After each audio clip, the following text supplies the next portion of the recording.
Doomsday fish के समुंदर की गहराई छोड़कर किनारे पर आने की खबरें तेजी से फैलने लगी। कयामत की मछली के नाम से मशहूर इस फिश की असल हकीकत क्या है? क्या ये मछली किसी आफत का पैगाम लेकर आती है? साइंस इसको किस नज़र से देखती है? आइए जानते हैं।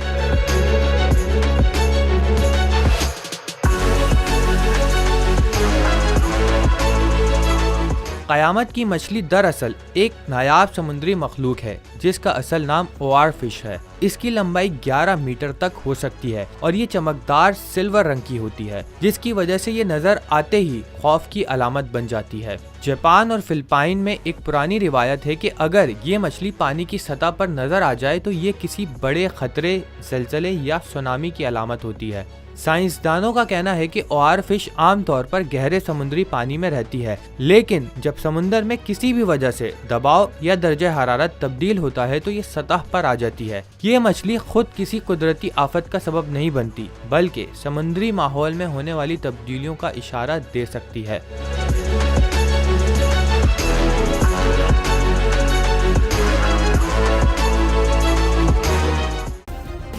सब्सक्राइब करें और बेल दबाएं ताकि कोई खबर रह न जाए।